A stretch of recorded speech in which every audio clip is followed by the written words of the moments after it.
Good evening, ladies and gentlemen. Welcome to today's edition of AIM Live, your one stop destination for all tech and AI news across India and the world. Let's begin with the top headlines for the night. Zepto has raised $450 million in fresh funding and it now values the company at $7 billion. And this round was led by California's Public Employees Pension Fund with participation from existing investors such as General Catalyst and Lightspeed. Zepto now holds close to 900 billion in net cash and the company is calling this a pre-IPO round. And next up, we have Maharashtra's EV cargo truck MOU, which now turns a reality. 9 months after signing an MOU at the World Economic Forum in Davos 2025, Maharashtra and Blue Energy Motors have launched India's first indigenously manufactured EV cargo truck in Pune. The 3,500 crore project will create 4,000 jobs, and the truck features battery swapping technology, advancing clean logistics, and supporting the state's renewable energy goals. And we have why Google chose Andhra Pradesh over Karnataka. It's a hot debate. Google is betting $15 billion on Visakhapatnam for one of India's largest AI data center campuses, leaving Karnataka to watch as Andhra steps into the global spotlight. And the decision has sparked debate across political and business circles, with leaders from both states weighing in on why the eastern coast beat the Silicon Valley in India. And of course, we have more companies in the Indian IT sector report their Q2 FY26 financial results. So we've covered TCS, HCL Tech and Tech Mahindra, and we have just more companies announce their financial results. And that includes Wipro, Infosys and LTIMindtree.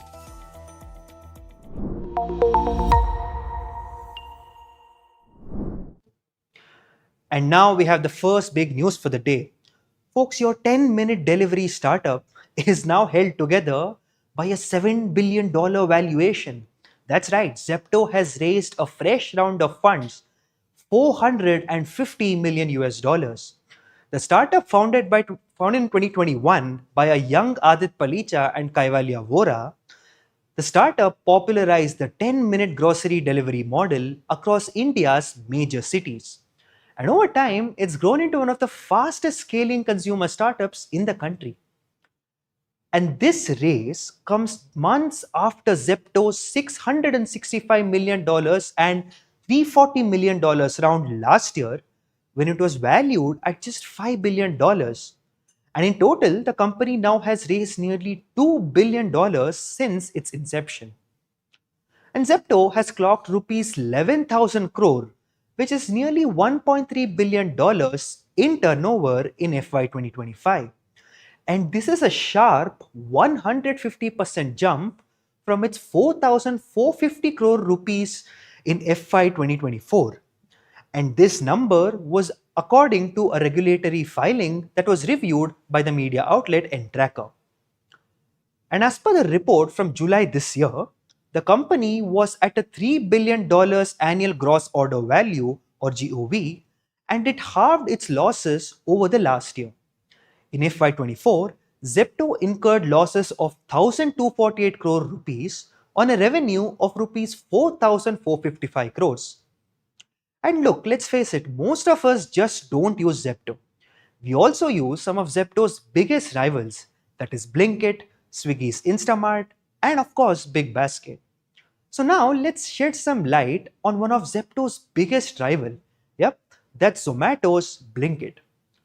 Because in Eternal's Q2 FY26 earnings, Blinkit showed a tremendous performance. Now mind you, Blinkit is now owned by Zomato and it continues to dominate the category and posted some striking numbers in its Q2 FY26 earnings. So its net order value grew 137% year on year and 27% quarter on quarter. It's the highest growth it's seen in 10 quarters. And Blinkit's store network now stands at 1,816 dark stores with 272 new additions in this quarter alone. And the company has raised its 2025 target to 2,100 stores and aims for 3,000 stores by 2027. So now around 80% of Blinkit's orders come from its own inventory, and it expects to reach 90% by the next quarter, thus completing a major shift from the marketplace model. And this move has boosted gross profit margins by about 3 percentage points, though EBITDA improvement was slower than expected, with margins at a negative 1.3% this quarter versus a negative 1.8% in the last quarter. So Zomato attributed the slowdown to strategic investments in marketing and infrastructure, with marketing spends rising 4 times year on year and 1.4 times quarter on quarter. And over 90% of Zomato's total capital expenditure in the second quarter went to Blinkit. And that's roughly 1 crore rupees per store, including the back end warehousing, of course. And Blinkit also benefited from a 3% GST reduction on its basket, which is expected to further lift demand in the upcoming quarter. Meanwhile, Swiggy's Instamart continues to expand aggressively beyond Tier 1 cities by leveraging its existing delivery fleet. And you also have the Tata backed Big Basket, which is quite refining its BB Now service to compete in the 10 to 15-minute delivery segment. And now, giants like Flipkart and Amazon have entered the race. Flipkart's new Minutes delivery pilot and Amazon's 10-minute grocery service are testing India's readiness for large scale same hour logistics, signaling a shift from a niche convenience ecosystem to a mainstream habit. Besides, we have other apps such as Rapido also signaling a move to go into delivery. And you know what? All of that is only going to increase the valuation of the quick commerce market in India. Look, the quick commerce market in India is worth around 64,000 crore rupees today, and that number could triple by 2028. But it's a capital intensive business. Building dense dark store networks and maintaining a sub 15-minute delivery timeline comes at high operational costs. So only cities with dense demand and efficient inventory systems can sustain the profitability. So, all in all, quick commerce is no more just a fad because the continued interest from global investors, especially from long term funds like CalPERS, indicates that the market sees this as the next phase of India's retail evolution and not just a passing fad. And going back to Zepto, their journey hasn't been without challenges because last year the company faced vast criticism over its alleged dark patterns, which are UI designs that nudged users toward higher priced items, tip defaults, or auto renewing subscriptions. Now, following regulatory scrutiny from the Central Consumer Protection Authority or the CCPA, Zepto overhauled its interface, introduced clearer disclosures, transparent delivery and tipping fee options, and simplified workflows. These steps help restore credibility and align the platform with India's emerging digital fairness norms. So, with this new round of funding, Zepto is shifting from hypergrowth to scale and sustainability. The company's next challenge is to improve unit economics while defending market share against deep pocketed incumbents such as Eternal's Blinkit and, of course, Flipkart and Amazon. Look, Zepto's latest raise isn't just another heading that it used to be. It marks a turning point from fast growth to a long term game of operational discipline and trust. And yet again, folks, quick commerce isn't just a convenience anymore. It's becoming the new frontline of India's retail ecosystem.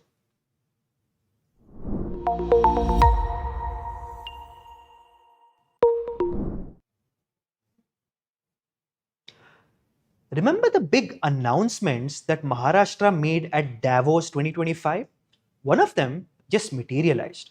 So, back in January at the WEF 2025 in Davos, Maharashtra made headlines by signing major MOUs worth 15 lakh crore across various sectors like EVs, semiconductors, renewable energy, and advanced manufacturing. So, 9 months later, one of those commitments has turned into a tangible reality. This marks the launch of India's first indigenously manufactured electric cargo truck, developed by Blue Energy Motors in Pune. This is truly a Tesla moment for the cargo transport sector. It's not me who's saying this, it's Maharashtra's Chief Minister Devendra Fadnavis.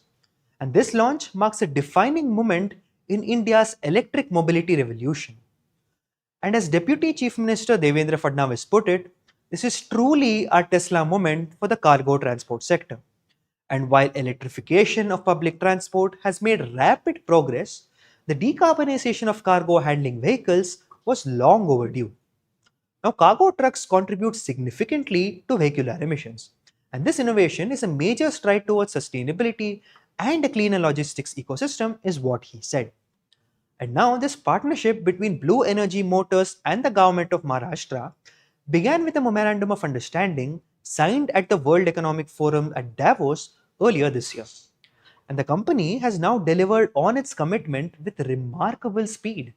From signing in Jan 2025 to launching the first EV powered cargo truck in October 2025, just 9 months later. And this project represents a 3,500 crore rupees investment, and it's expected to generate 4,000 jobs, thereby reinforcing Maharashtra's position as India's leading EV manufacturing hub. And this 3,500 crore investment is expected to generate 4,000 jobs. I'm reiterating that because with every investment, the popular question is that, folks, is this going to create more jobs? In this case, it definitely will. Now, Fadnavis emphasized the importance of indigenous innovation, stating that India needed its own manufacturer to revolutionize the cargo transportation sector. I appreciate Blue Energy Motors for delivering this vision by launching a state of the art made in India EV truck, a product that truly fulfills the dream of Honorable Prime Minister Narendra Modi's Make in India mission initiated in 2014. And now, this new electric truck is equipped with a battery swapping technology, which Fadnavis described as a game changer, which is poised to revolutionize the EV sector.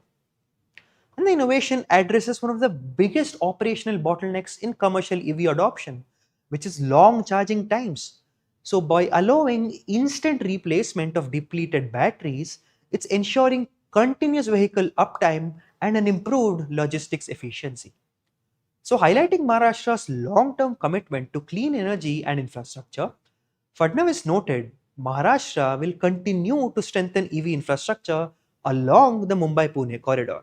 So, under the renewable energy vision, which is by 2030, 52% of energy generation will come from renewable sources, and by 2035, it will get exponentially higher, thereby creating a robust foundation for a sustainable future. And at WEF 2025, Maharashtra's mission was to attract investments that align with the state's sustainability and innovation agenda. The MOU with Blue Energy Motors exemplifies how such partnerships can move beyond paper agreements to tangible outcomes within a single year. And Fadnavis further went on to remark that the MOU signed in Davos was more than just an agreement. It was a commitment to a cleaner, sustainable future. And again, he mentioned that from signing in January to launching in October, it just took 9 months. So Maharashtra has initiated the implementation of 85 to 87% of the 54 MOUs that the state signed in the WEF at Davos. And this successful rollout of India's first EV cargo truck signifies more than just technological progress. It reflects a governance model where policy intent meets industrial execution. So Maharashtra has not only delivered on its promises, but also has set a national benchmark for how rapid, sustainable, and indigenous innovation can drive the next phase of India's transport and energy transformation.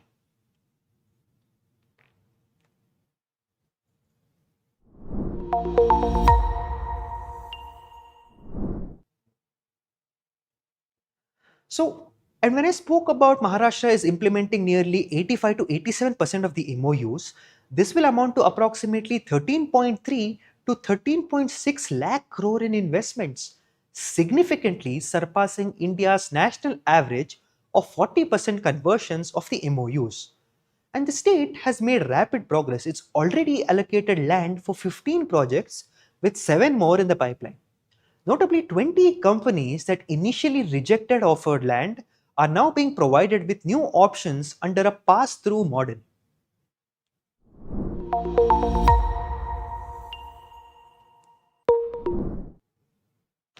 And up next, the hot debate that's rocking the southern part of India. The question everybody is asking is that why did Google choose Andhra Pradesh over Karnataka? If you remember, Google is betting $15 billion in Visakhapatnam for one of India's largest AI data center campuses, leaving Karnataka to watch Andhra as it steps into the global spotlight. And this decision has sparked debate across various political leaders and business circles, with people from both states weighing in on why the eastern coast of India beat the Silicon Valley of India.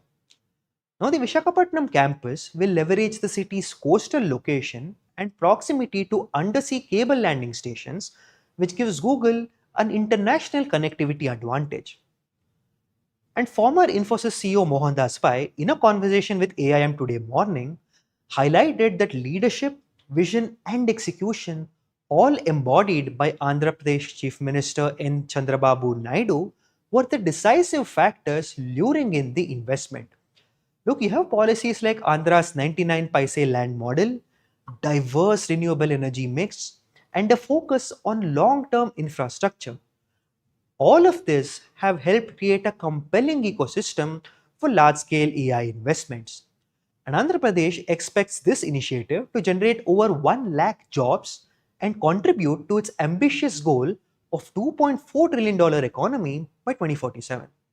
And let's get to Karnataka, because the state is defending its status as India's premier tech hub, pointing to the central government incentives given to Andhra Pradesh and the upcoming initiatives like the Greater Bengaluru Integrated Township, called as GBIT, in Bidadi. And the tussle highlights a new era of competitive federalism, where states are vying to define India's AI future. Because now we have a round of political reactions and war of words. Because this announcement triggered a volley of reactions from various famous people and leaders and various political parties in Karnataka circles. And of course, to begin with, Nara Lokesh, Andhra Pradesh's IT minister, highlighted Andhra's proactive approach in a provoking manner, saying, "They say Andhra food is spicy, seems some of our investments are too. Some neighbors are already feeling the burn." And K. Sudhakar, who's the MP of Karnataka representing BJP, expressed disappointment, saying Bengaluru and Karnataka are losing out due to government apathy and policy paralysis. He lamented decades of hard earned reputation being eroded. Now, Priyank Kharge was quick to reply to Nara Lokesh. The Karnataka IT minister, of course, defended the state and added a cheeky jab. Everyone enjoys a bit of spice in their food, but just as nutritionists recommend a balanced diet, economists too advocate a balanced budget. The neighbor's total liabilities have now ballooned to nearly 10 lakh crore rupees. And whatever said and done, we will always be neighbor's envy and owner's pride. Meanwhile, Nikhil Kumar from the Janata Dal, who's also the son of H.D. Kumaraswamy, the former Chief Minister of Karnataka, joined the fray with a sharp critique to the in power government of Karnataka. Andhra is cooking up investments while Karnataka's ministers are busy cooking excuses, is what he said. Andhra is attracting Google, Karnataka's ministers are threatening people who use it. No roads, no funds, no jobs, but just reels, real estate, and rhetoric, is what he added. It looks like Andhra's spice burns hotter than Bengaluru's asphalt these days. He added further humor, saying if launch failures were an Olympic sport, your Supremo would have won gold 47 times. He also called he's the only leader who's been launched more times than Bengaluru startups, except none of his launches ever take off. And of course, Karnataka Congress Party were quick to defend their ruling chief minister and fired back with a state-heavy rebuttal to Nikhil Kumar. No jobs, no funds in Karnataka? Sit down, bro, is what Indian National Congress called Nikhil Kumar. We're here to educate you with facts, not feelings, because Karnataka is India's investment magnet. And they threw a bunch of stats, and let me read it out to you. They pointed towards a 54,427 crore rupees in FDI from FY23 to 24. They also pointed from semiconductors to EVs, startups to smart infrastructure. The state is cooking with real billions. Bengaluru startups raised nearly $3.4 billion across 285 deals, and this marks a 14% year on year increase. And with seed stage funding up by 26%, and H1 2025 alone, the first half, the amount racked up to $1.7 billion. And you have global giants building here that include AMD, Applied Materials, Lam Research, Foxconn, and of course, the massive Google Ananta campus that was launched earlier this year.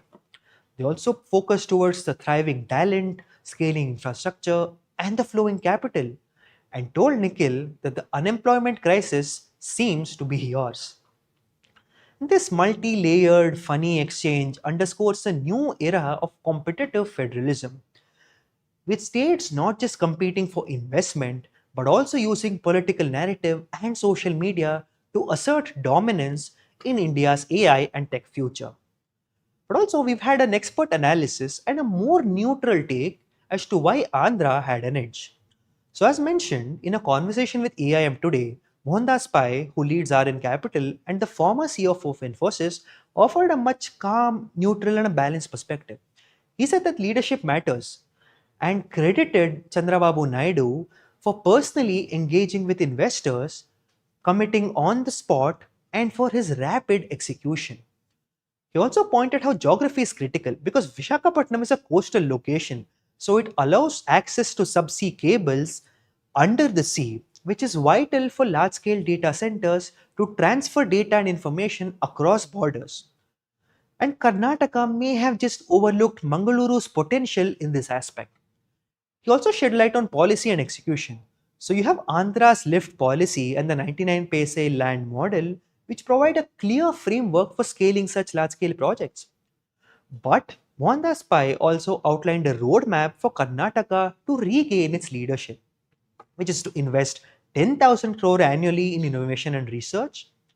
Then, of course, develop coastal data center hubs in the Mangaluru region, promote electronics and chip packaging in Hubballi, Dharwad, and Belagavi, and fund biotech startups with 500 crore rupees annually.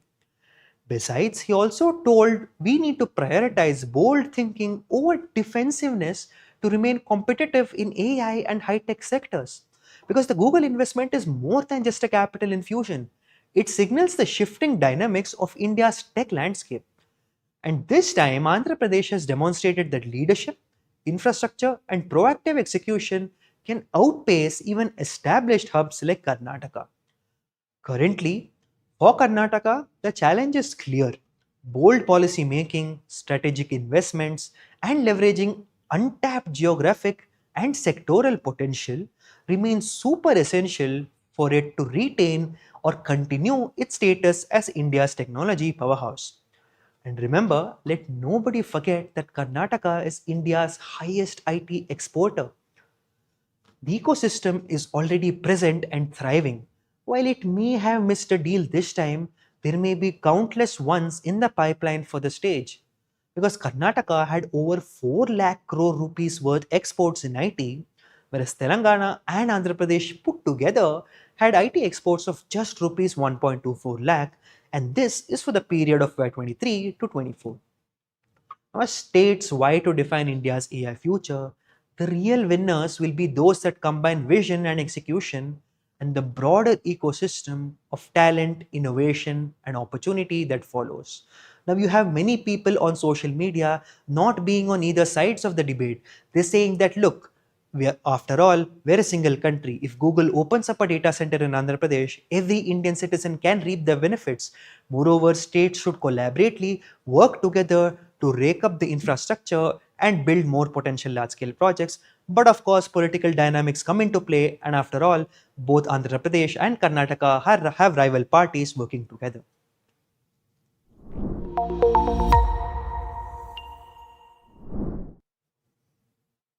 And up next, we have news from the Indian IT sector. So after TCS, HCL Tech and Tech Mahindra, we've had more companies announce their Q2 FY26 results. That includes Wipro, Infosys and LTI Mindtree. So now let's take a closer look at each of these companies' performance this quarter. So Wipro, if I were to summarize, modest growth but strong AI deal wins because the company reported a marginal 1.15% year-on-year rise in consolidated net profit to 3,246 crore. So on a sequential basis, net profit slipped 2.5%.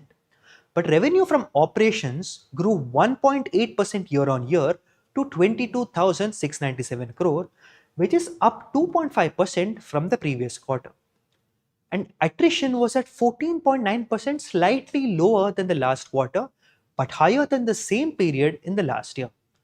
And large deal bookings jumped 90.5% year on year to $2.9 billion, with total deal bookings reaching $4.7 billion.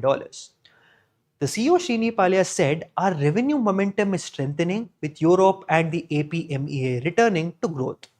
Now, bookings have surpassed $9.5 billion for the first half of FY26, and our strategy remains clear, which is to remain resilient, adapt to global shifts, and lead with AI.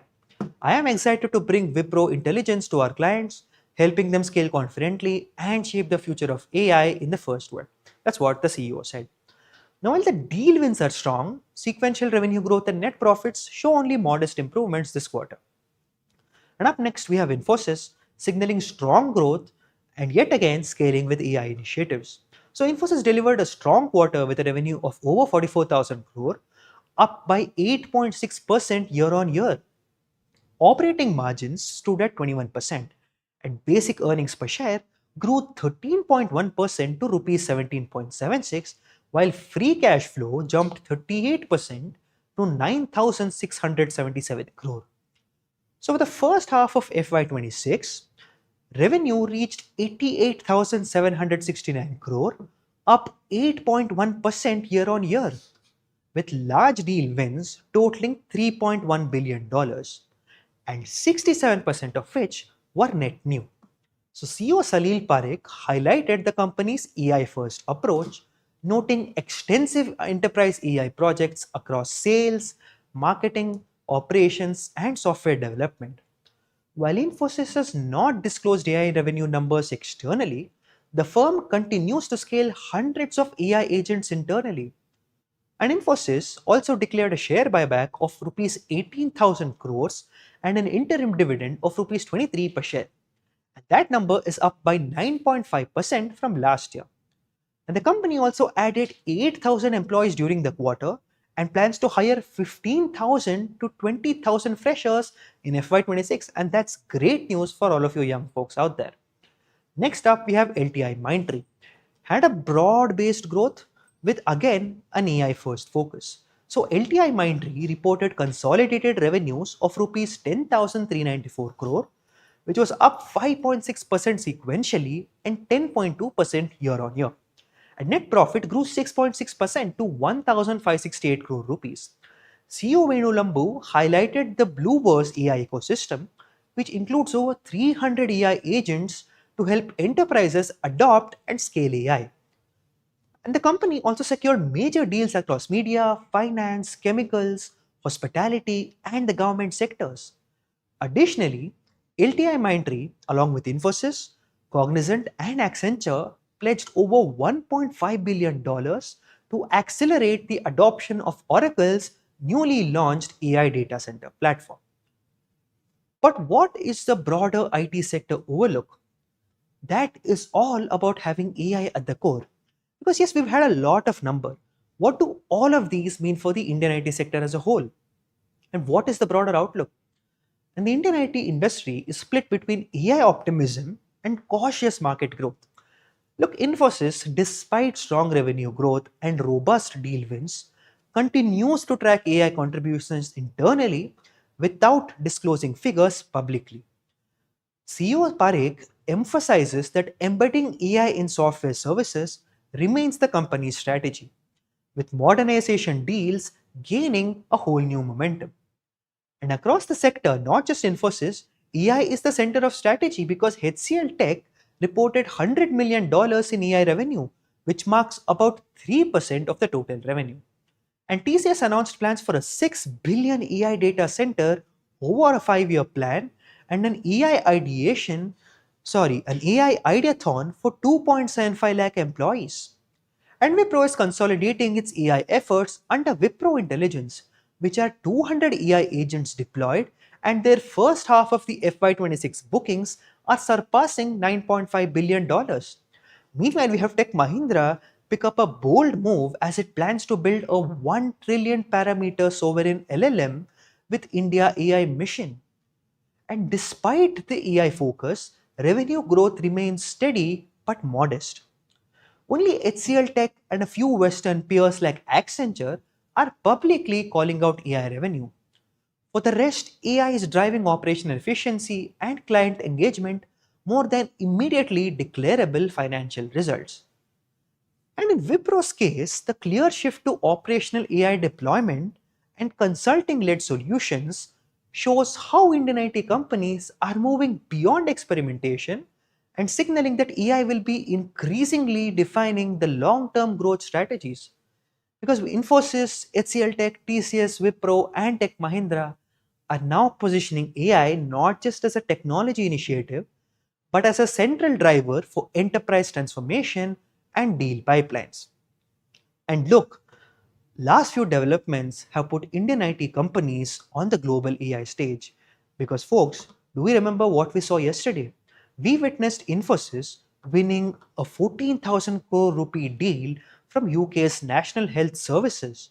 And that is more than a number because it's a bold statement. You now have a company in the UK or a health service sector from the UK who's going to depend on an Indian IT service company like Infosys to transform its legacy workflows.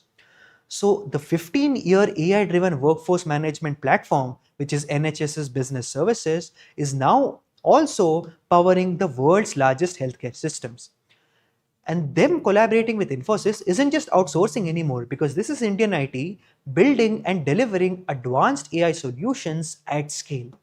And it's not just Infosys because Wipro's push with Wipro Intelligence, which is building 200 plus AI agents and consolidating its AI capabilities, shows Indian IT is moving from experimentation to execution. Overall, the sector is clearly positioning itself as a hub for global AI innovation. So the question now is, are we looking at a future where India is going to be the major exporter of AI services? With deals like NHS and strategic AI investments across the board, it's increasingly clear. The answer is yes. Indian IT is no longer just a back office powerhouse, it's evolving into a creator and an implementer of next generation AI solutions for the world. Now let's take a pause because we've just been spinning a lot of numbers, revenue, stats at you, and sometimes it gets difficult to understand truly what this number means. So where is the Indian IT system or the Indian IT sector headed towards? Yes, we did speak about AI, modest revenues, but fret not, we're going to help you with all of it. Stay tuned for this stream because after a short break, I'm going to sit down with my colleague Mohit Pandey, who's a tech journalist extensively covering the Indian IT ecosystem. We're going to sit down, relax for a candid conversation about what entails the Indian IT sector, what these AI deals mean, and of course, answer a lot of questions that you guys have. Where exactly are they using AI? Are they just using chatbots? Are they using any AI agents? How far behind are they from the global AI tech giants? We're going to answer all of that. So until then, stay tuned for AM Live.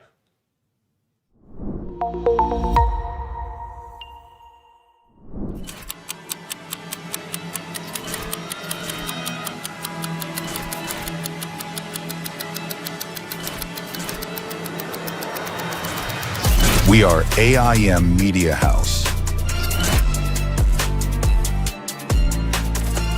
Born in Nama, Bengaluru. Built for the world. We make tech make sense. We tell stories that matter.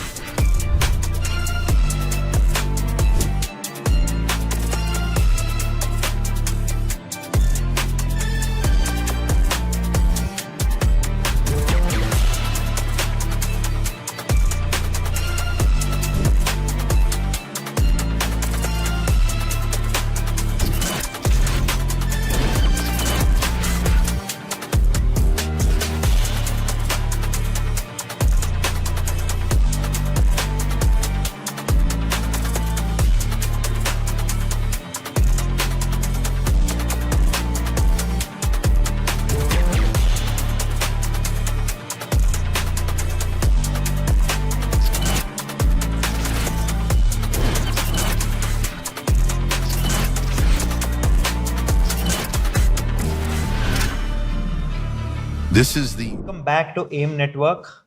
So now that we've discussed all of the numbers of Indian IT companies and some of the more recent results, joined with me today is Mohit Pandey. He's a tech journalist at AIM. He's been covering Indian IT for the longest time. And so Mohit, say hi. Hi. Thank you so much for having me here Always today. a pleasure. So, Mohit, let's begin. There's a lot of numbers for our audience to digest, a lot Yeah. of data for me to digest. In brief, what is going on with Indian IT today? If you were to describe it in, let's say, a very small sentence, what exactly is going on today with Indian IT? I think the most important thing that is happening right now is the growth is muted, mostly in single digit percentage growth, but the AI slogans and anthems are going crazy. Like, for example, HCL Tech reported 100 million AI revenue, which is good. But at the same time, Wipro is launched Wipro Intelligence, Right.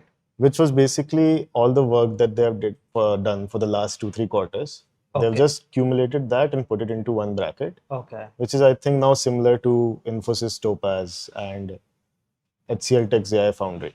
Okay. So it's just a rebranding of whatever they've done. That is what I think. Right. Yeah, Right. yeah. So, Mohit, now that you say this is what you felt after analyzing all of the results that came out, as compared to the previous quarter, as we said, you've been covering all the results throughout the year. Yeah. Compared to the previous quarter, how has the emotion been among people or among the people you've interacted with, or Yeah. the CEOs themselves in the earnings call? How do they feel about the Yeah. trajectory? If I talk about AI, then since 2023, a lot of firms, IT firms, started talking about generative AI. Like we are going full on generative AI. Our clients are demanding AI more, and every deal now has AI as a part of it. In 2024, it became more about agentic AI. So the things were the same. I mean, that is what I infer as much as I can. The things were the same, but it's now agentic AI. And now Cognizant just today launched vibe coding as a service. Okay. So now they're going to provide vibe coding solutions, and you can select from the tools. So enterprise can build AI tools very easily, even non-technical people can. So the shift is basically like the growth is not happening. The growth is still 3%, and I think the biggest growth was 11% of HCL Tech. So I don't know what will happen. I mean, people are scared that jobs will go away.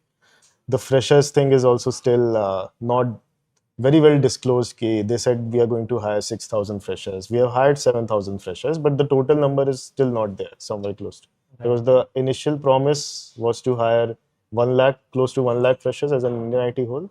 But I don't think that we are close to that number even till now. Right. Yeah. And now that you say more than the growth or the numbers, there's Yeah. more focus on AI. Yeah. Last year, when we were discussing, or when we've had many interactions with people, there's a lot of confusion as to how will Indian IT companies approach AI, right? You have something like a Chat GPT in the West, Yeah. then you have something like Anthropic, and you have even enterprise companies like Salesforce, Oracle go big on AI. But with Indian Yeah. IT, we were like, you know what, when are we going to come forward and do something with AI? And do you think we have a better answer to all of those doubts sitting here today? I think we have. I think the answer is that Indian IT, as like the last 3 decades of its business model, has been about giving services, and that is not going to change. So now they have started partnering with AI providers, like HCL Tech has partnered with OpenAI just 1 quarter back, and there are talks that Infosys might partner with Anthropic.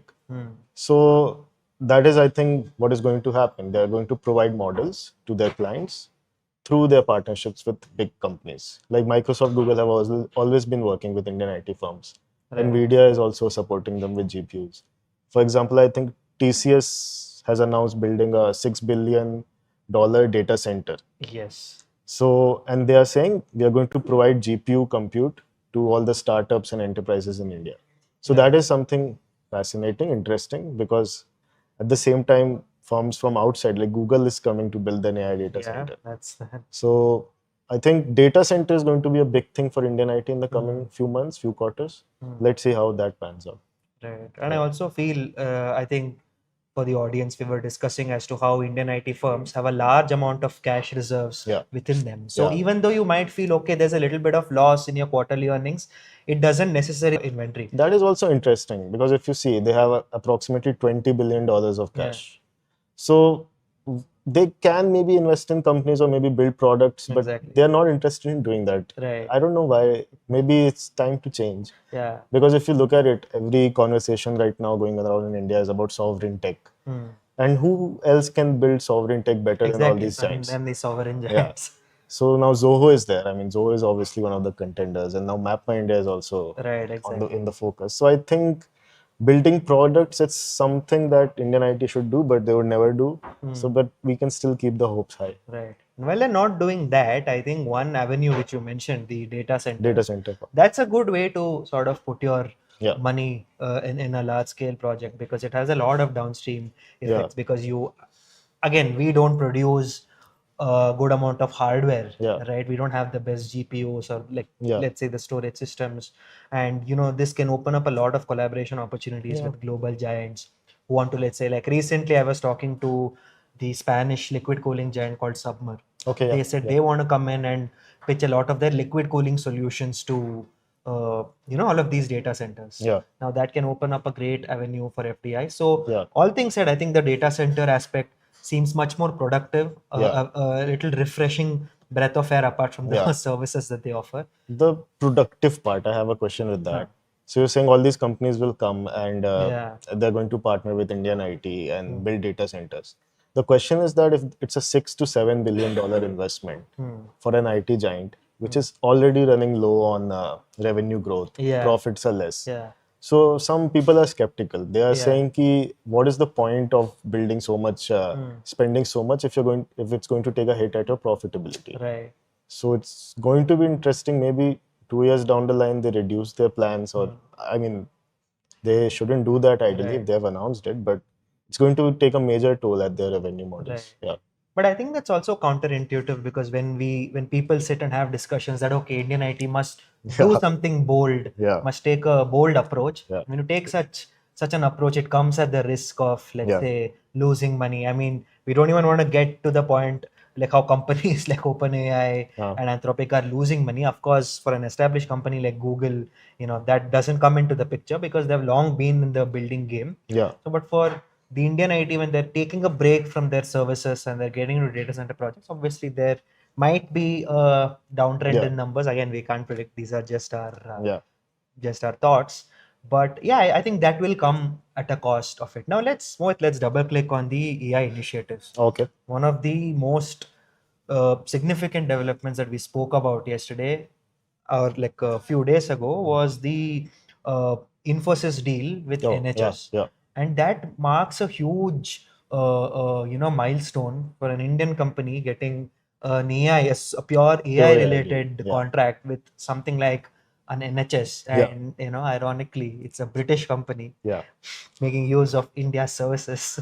So yeah, I mean, jokes apart, do you think that's a great starting point in Indian IT securing large contracts that have AI enabled offerings and services? Yeah, I think so, because as you can see for the last, I mean, as long as I've been covering, the major focus of every announcement, every result that the Indian IT announces is about deals. Yeah.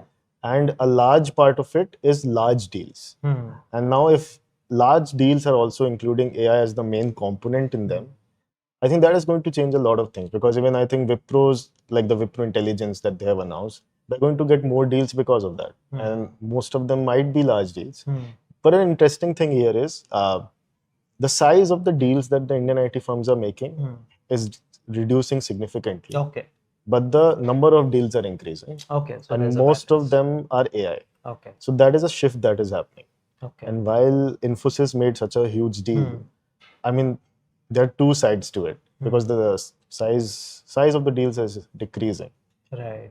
So maybe, I mean, yeah, I mean, but let's hope this is a good first step, Yeah, because obviously when there's a lot more AI projects that they sign up for, and that also means for the people they're hiring, they must be well versed in at least using AI or building AI, and that opens up a lot of opportunities for people to upskill.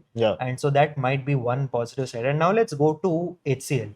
Okay. You mentioned they've reported 100 million in AI revenue. So I think for a listener who is not well versed with the IT system, 100 Yeah. million might sound like a huge number. Yeah, But it's in 3% of their revenue. yeah, so that's 3% of Yeah. their revenue. So is it fair to say it's good, it's decent, but not maybe as big as $100 million Yeah. sounds? I mean, it is big, but if you look at the other 97%, that is still the old AI or tech things that they're providing to the clients. I think that is always going to be the biggest part of all the AI deals and initiatives they plan. And there was one more story that one of our fellow journalists did, that a lot of AI deals now are just basically old deals that are now repackaged as AI deals with just a AI, okay. little bit of addition Right. of AI into it. So, like, that is why a lot of firms say that we are not going to announce separate AI revenue. Okay. Because it's Because very it's a hard. very gray area. It's a very gray area. And it, I mean, surprisingly, just 2-3 months before HCL Tech announced its 100 million AI revenue, I was talking to one of the Gen AI heads of HCL Tech itself. And he said that it's too early to call out AI revenue. Yeah, I mean, And there's a lot of agentic washing going on yeah, in the Indian exactly. IT firms. And just this quarter, they are the only ones who have announced AI revenue. Right. So, I mean, I don't know how that happens, Right.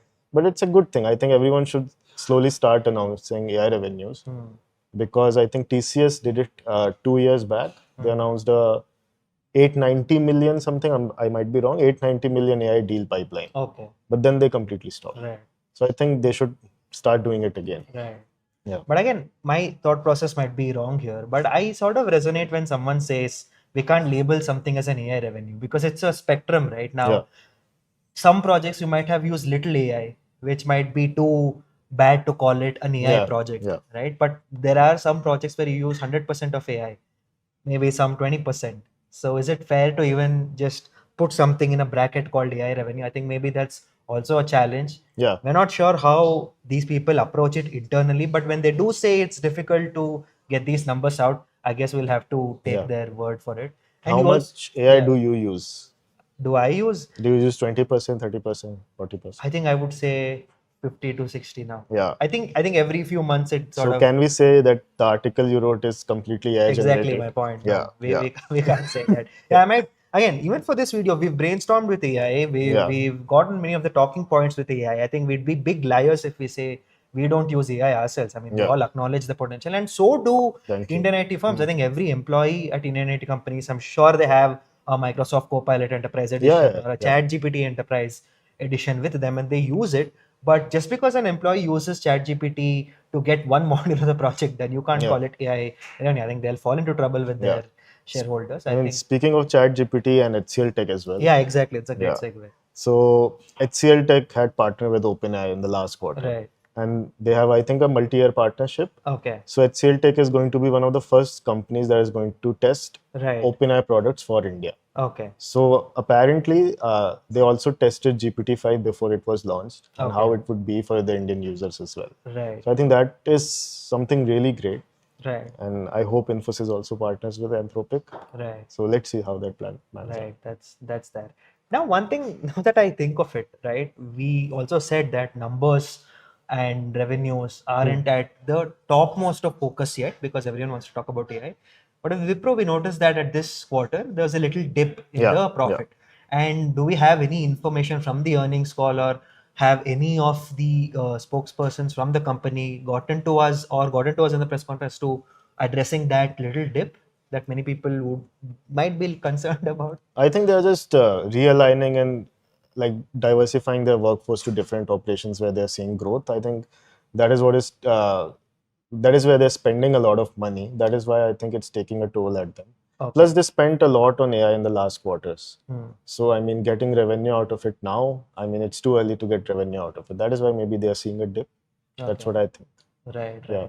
And then you Plus, also the US tariffs thing and everything is yeah, I happening. think there's So, that is something that is taking a hit on all the IT firms Right. across. Yeah.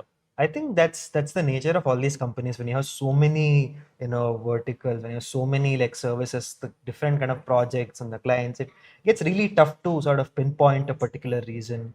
Yeah. And that maybe a good generic answer is you're destabilizing stuff and you're just Yeah. moving things around. Just somewhere there was a little crack. Yeah. And you also mentioned there was an IT company that started giving vibe coding as a service. Yeah, And if Cognizant. yeah, that's Cognizant. What exactly does this mean? Because this is quite surprising. We've seen vibe coding among the Yeah, sort of the nerd crowd Yeah. on Twitter, on like Hacker News. Yeah. Very surprising when you see the terminology sweep into Yeah. Indian IT. What exactly does this mean, and what Yeah. is vibe coding as a service? Yeah. So Cognizant, I think a month or two back, they announced that they're hosting the biggest AI hackathon, vibe coding hackathon, Okay. and they also got a Guinness World Record for that, for the largest hackathon. Okay. So now they are saying that we've built so much products. They have created a lot of thousands of products in that with the vibe coding. So now they are saying all this suite of products, maybe we can sell it as a service to the companies that are coming in. Okay. So that is basically vibe coding as a service. Okay. So I think it will help a lot of clients, and because there are a lot of non-technical people in these IT firms as well. So they might be able to contribute to their on the technical side by building vibe coding projects. So I think it's a good thing. Right. Plus, it's not just Cognizant. Hexaware, the other small IT firm, they also partner with Replit. Okay. So the vibe coding is something that is gaining a lot of traction in Indian IT right now. Right. But at this, taking a segue again from here, did you see Andhra Karnataka's tweet about how he created NanoChat without vibe coding? Yeah, exactly. I mean, the shift is Yeah, it completely just- different. yeah. So people are a little bit moving away from vibe coding. The person who Yeah. coined the term vibe Exactly. coding is not vibe coding. Right. So Because it's been a year, and now Yeah. people have vibe coded enough, and they've come Yeah. to a good conclusion that okay, this is Yeah. good, this Yeah. is bad, and we need to sort of improve on this. Yeah. I think maybe for a good novel project, right, you'd still want Yeah. someone. I think if Andre Karpathy, given his strong fundamental knowledge, Yeah.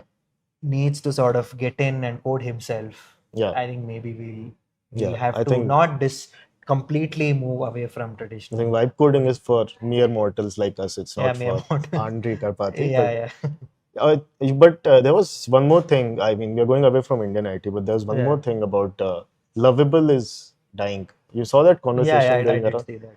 I mean, that is also something very weird. I mean, Right. what do you think happened over there? Because a lovable CEO replied that we are not dying, we are just dying again, Right. as people keep claiming that we are Right. dying.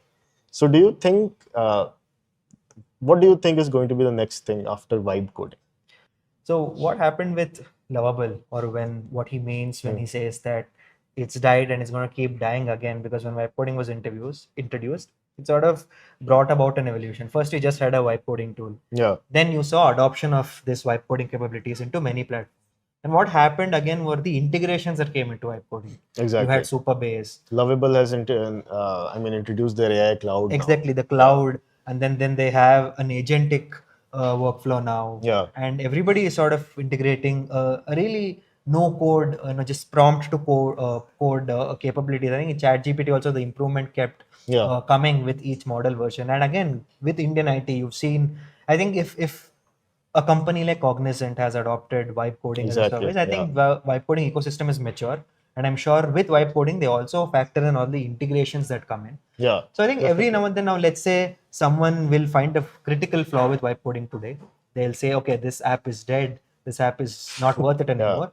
Then an integration is going to come. Then an update is going to come. People are going to add more features and functionalities.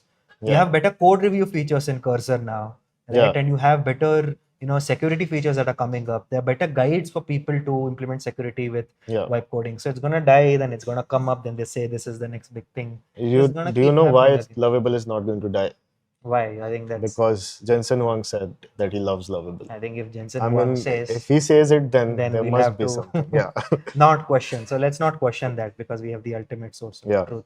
And with vibe coding as a service, I think going on from that, one thing I noticed from the NHS deal was that Infosys said they're going to use their Topaz AI suite. Okay. Yeah. Now, for people who are unaware, Topaz AI suite was something that was announced last year, Last or year, yeah. maybe much before that, Yeah, if I'm not wrong. And this is not new to Infosys. So if you were to give our readers an understanding of what Topaz AI suite means, and or let's say it's just, for me, I think it's a good starting point, right, for an IT company like Infosys. Now they're saying that, okay, you know what, we have a suite of our own. Yeah. Instead of like, before going in whether how capable it is or how it is not. Yeah. I think for a client like NHS, if they're using their Topaz AI suite, Yeah. they're obviously, they have something, they have Yeah. an in-house product. And I want to know, is this an opportunity for Infosys to improve their Topaz AI suite? With the vibe coding thing or with the NHS? No, with the NHS deal. Definitely, because I think Infosys for the last 2 quarters has announced, I think, close to 300 AI agents on its Topaz platform, Right. and it keeps building on that. Exactly. So, and I think if you're serving such a large client, you'll get more opportunities Exactly. to build on top of that. So, I think Infosys might add more agents on it.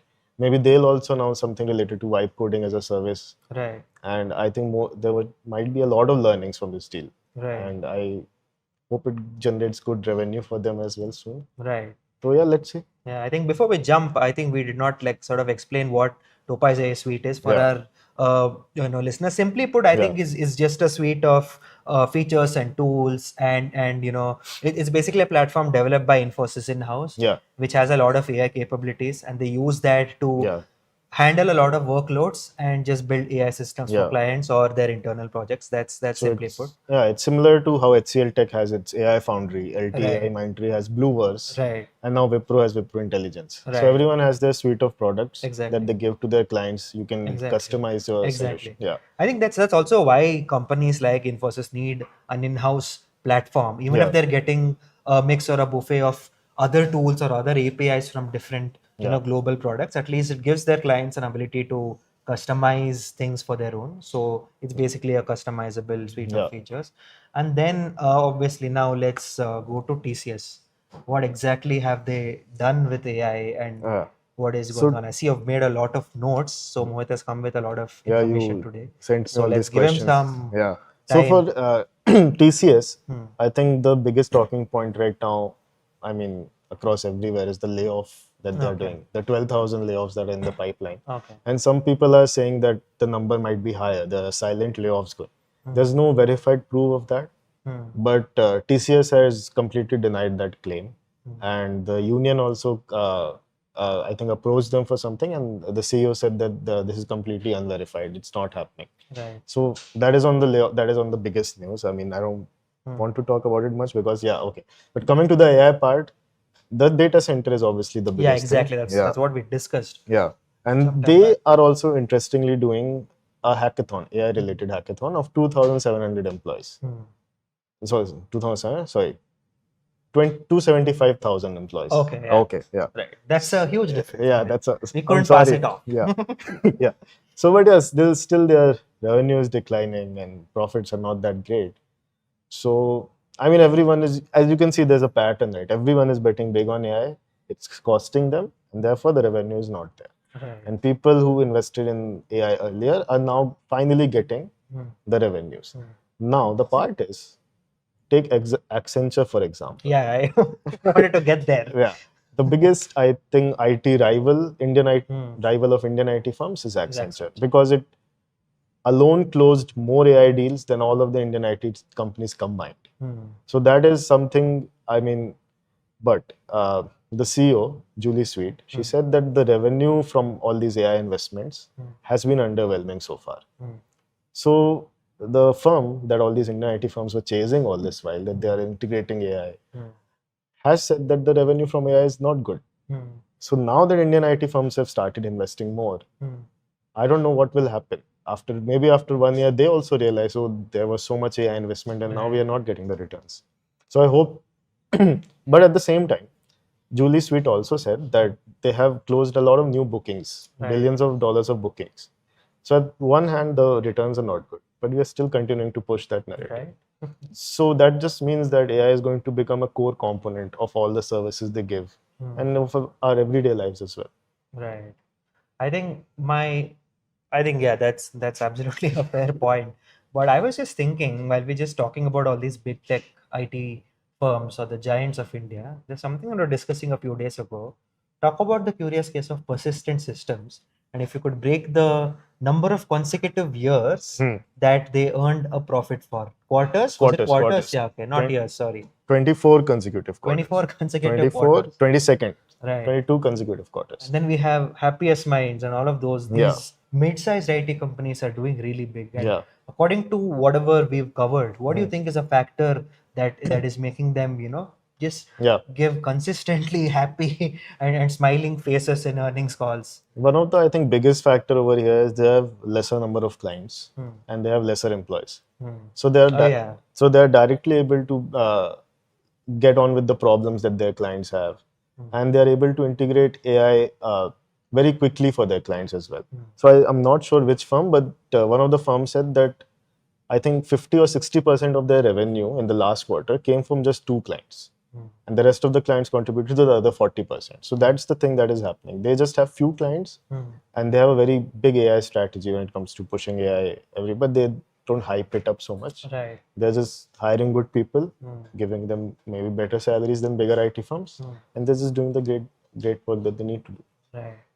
So yeah, before we wrap it up, my final take is that I think again people might call me biased here towards Indian IT, Yeah. but I feel my optimism has been a little better seeing the last three, 4 news, because now there's something that we seeing happen. Okay, maybe not with all companies. We've seen the data center from TCS, Yeah. right, and we've seen the NHS project. Now, why I keep reiterating the NHS project is that if you go through the details of it, as we did in front page yesterday, it's they're going to fully revamp all of the NHS business services, workflows, administrative tasks, payroll, accounting, Yeah. and so many tasks with AI embedded, workflows and capabilities, and that's huge, right? So, these companies in UK still need a large organization like an Infosys Yeah. to come out and change their legacy workflows, and Yeah. that sort of tells what AI capabilities how AI capabilities are today, because you might see that okay, it can done everything for you even once without any knowledge, with little knowledge can do. I'm sure NHS does have a lot of tech people, Yeah. but you need a dedicated team who knows how to orchestrate this into your workflow so that it communicates with different divisions of your business, ensure the accuracy. Yeah. I think many of us know Balaji Srinivasan, the famous investor. Yeah. He said that AI has a middle to middle problem, right? Meaning, sorry, it can work well middle to middle, but the starting point and the end point is what your job is to verify. Okay. You need to ensure the right input is given and the right output is. So verification is the bottleneck. Yeah. And again, without deviating, I think we've seen good signs of what is to come. I think we skipped one thing, and I'll just add that. Absolutely. Tech Mahindra Oh, yeah. How had a could we? great quarter, and they have announced they're building a 1 trillion Indic language model Exactly. How with could we India skip in that? mission. Yeah. So that clearly means that all IT firms are not just stuck with services; they're building products. Exactly. So I hope.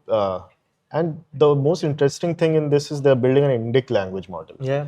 Most of the IT firms have their work in English because they're serving the Western clients. But why did Tech Mahindra decide to build an Indic language? That's a good sign. Yeah, that's a good sign. They are going to invest more in India. They're going to have. Right. So yeah, that's a good thing. Right. I think I've always had this long-standing belief in capitalism. I think when many of us debated, oh, this might be the end of Indian IT. I mean, come on, these are companies that operate with huge capital. They will figure out a way, and I think they're going to figure out a way with cracking the money with AI.